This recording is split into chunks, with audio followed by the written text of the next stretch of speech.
तो हमने अभी बताया आपको कि जब कभी भी करंट अफेयर्स में अगर कोई टॉपिक आएगा तो उसको किस तरीके से पढ़ना और क्या क्या क्वेश्चन बनेंगे, उन सब के बारे में आज हम इस वीडियो में चर्चा करेंगे। जैसे कि हमने बताया है यहाँ पर कि कैदियों की सूची पाकिस्तान ने भारत को सौंपी और भारत ने पाकिस्तान को सौंपी। तो पिछली बार एमपीपीएससी का पेपर हुआ था, उसमें एक प्रश्न आया था कि हाल ही में जो सूची सौंपी गई वो कौन से नंबर की थी, कौन सी सूची थी, 28वीं, 31वीं, 32वीं, 50वीं। तो इस प्रकार का भी प्रश्न पूछ सकते हैं, या फिर डेट पूछ लेते हैं कि भाई कब सूची जारी की जाती है, भारत और पाकिस्तान एक दूसरे को कब सूची जारी करते हैं। ठीक है, तो आज के वीडियो में हम दो टॉपिक पर चर्चा करेंगे। पहला टॉपिक है हमारा जर्मनी में नए चांसलर की नियुक्ति। तो जर्मनी यूरोप महाद्वीप का महत्वपूर्ण देश है और विश्व स्तर पर भी काफी शक्तिशाली देश माना जाता है। यहां पर जो सर्वोच्च पद होता है उसे हम कहते हैं चांसलर। 2005 से लेकर के 2021 तक जर्मनी की जो चांसलर थी उनका नाम था एंजेला मर्केल। और हमने इससे पहले आपको एक फोर्ब्स पत्रिका के बारे में बताया था, उसमें लगातार सर्वाधिक शक्तिशाली महिलाओं की सूची में प्रथम स्थान पर बनी रहती थी। क्योंकि थी भी शक्तिशाली, ये एक ऐसी महिला जो विभिन्न देशों के पुरुषों के बीच में अकेला प्रतिनिधित्व करती थी और काफी सफल शासन किया। तो अब प्रश्न पूछेगा कि भाई हाल ही में कौन अपदस्थ हुआ है, तो हमारा आंसर होगा एंजेला मर्केल। फिर अगला प्रश्न पूछा कि एंजेला मर्केल ने कब से कब तक शासन किया, तो हम बता दें 2005 से 2021 तक किया। दूसरा, कितने वर्ष शासन किया, 16 वर्ष शासन किया। दूसरा, किस पार्टी की थी, तो हम कह देंगे CDU, क्रिश्चियन डेमोक्रेटिक यूनियन, इनकी पार्टी का नाम है। क्योंकि कई बार पार्टी पूछ ली जाती है। एक बार एमपीपीएससी में बांग्लादेश की सरकार जो थी उसकी पार्टी का नाम पूछ लिया था, तो पार्टी भी कई बार पूछ ली जाती है। तो एंजेला मर्केल CDU पार्टी की थी।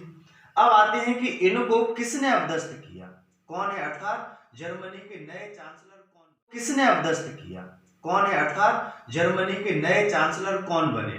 तो जर्मनी के जो नए चांसलर बने हैं उनका नाम है ओलाफ सोल्ज।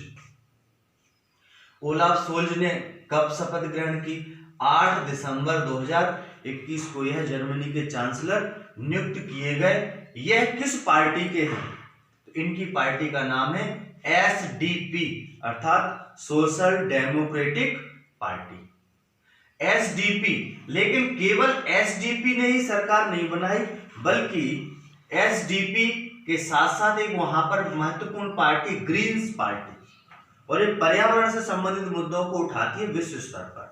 तो Greens party plus FDP, Free Democratic Party, इन तीनों पार्टियों ने मिलाकर के वहां पर नए चांसलर, नए सरकार का गठन किया है। अब SDP को चूंकि सबसे ज्यादा वोट मिले थे, इस वजह से उनकी पार्टी के ही चांसलर नियुक्त हुए। अब आते हैं, ये तो होगा चांसलर, उसके बाद वाइस चांसलर। तो वाइस चांसलर जो बने हैं वो ग्रीन्स पार्टी के रॉबर्ट हावेक को वाइस चांसलर नियुक्त किया गया है। तो इस प्रकार से जर्मनी के बारे में अगर अभी कोई करंट अफेयर्स में प्रश्न बनेगा तो वो यही बनेगा कि हाल ही में सत्ता परिवर्तन में कौन नया चांसलर नियुक्त किया है, किस पार्टी को सबसे ज्यादा वोट मिले हैं, या फिर रॉबर्ट हावेक। इससे बाहर आपका नहीं जाने वाला है। अब हम दूसरा जो टॉपिक है उसकी बात करते हैं कि भारत और पाकिस्तान ने कैदियों व परमाणु प्रतिष्ठानों की सूची एक दूसरे को सौंपी।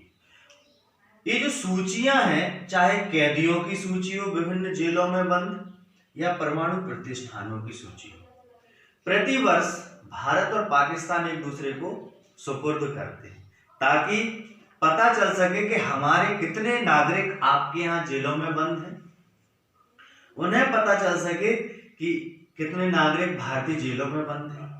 इससे पता चलता है कि कितनी घुसपैठ हो रही है या कितने एक्चुअल में नागरिक हैं, उनके मुद्दे हम उठा सकते हैं राष्ट्रीय स्तर पर, अंतर्राष्ट्रीय स्तर पर। इस वजह से प्रतिवर्ष ऐसे कैदियों की सूची जारी की जाती है। दूसरा, भारत या पाकिस्तान दोनों ही परमाणु संपन्न राष्ट्र हैं। अंतर्राष्ट्रीय स्तर पर प्रेशर बनता है कि भाई पाकिस्तान कहता है कि भारत अपनी परमाणु शक्ति बढ़ा रहा है, इधर भारत कहता है पाकिस्तान अपनी परमाणु शक्ति बढ़ा रहा है। तो ये जो परमाणु प्रतिष्ठानों की सूची जारी होती है, इसके माध्यम से वो ये बताना चाहते हैं एक दूसरे को कि हमारे परमाणु प्रतिष्ठानों की संख्या इतनी है, परमाणु केंद्रों की संख्या इतनी है, हम बढ़ा नहीं रहे और हमारा उद्देश्य आप पर हमला करना नहीं है बल्कि अपनी सुरक्षा करना है। तो हम सबसे पहले बात करते हैं कि परमाणु प्रतिष्ठानों की जो सूची है वो कब जारी की जाती है। तो ये प्रति वर्ष 1 जनवरी 2022 को जारी की जाती है। इसमें बताया जाता है कि भारत के कितने परमाणु संयंत्र स्थापित हैं और पाकिस्तान के कितने परमाणु संयंत्र स्थापित हैं। अब ऐसा जो प्रारंभ है वो हुआ कब से, तो क्या जरूरत पड़ी, तो इसके लिए एक समझौता किया गया था 31 दिसंबर 1988 को। इसी समझौते में जो बातें कही गई थी, उन्हीं बातों के परिपालन में उद्देश्य में पहली जो सूची थी वो 1 जनवरी 1992 को जारी की गई और इस प्रकार से ये जो 92 से लगातार ऐसी सूची जारी हो रही है। जो सूची का आदान प्रदान हुआ वो 1 जनवरी 2022 को हुआ और 1 जनवरी 2022 को जो सूची प्रदान की गई वो भारत ने जो दिल्ली में पाकिस्तान का उच्चायुक्त कार्यालय है वहां पर उनके एक प्रतिनिधि को सौंपी और बताया कि भारत में 355 पाकिस्तान के कैदी विभिन्न जेलों में बंद हैं। अब ये 355 है, इनमें 2 प्रकार के कैदी होते हैं, एक मछुआरे होते हैं और एक अन्य होते हैं जो संदिग्धता के आधार पर पकड़े जाते हैं। ठीक है, ऐसे ही पाकिस्तान ने भी भारत को सूची सौंपी। उसने सूची कहां पर सौंपी? इस्लामाबाद में, क्योंकि भारतीय उच्चायोग का जो कार्यालय है वो पाकिस्तान में किस जगह है? इस्लामाबाद है। यहां पर उसने बताया कि पाकिस्तान की जेलों में भारत के कुल 628 कैदी बंद हैं।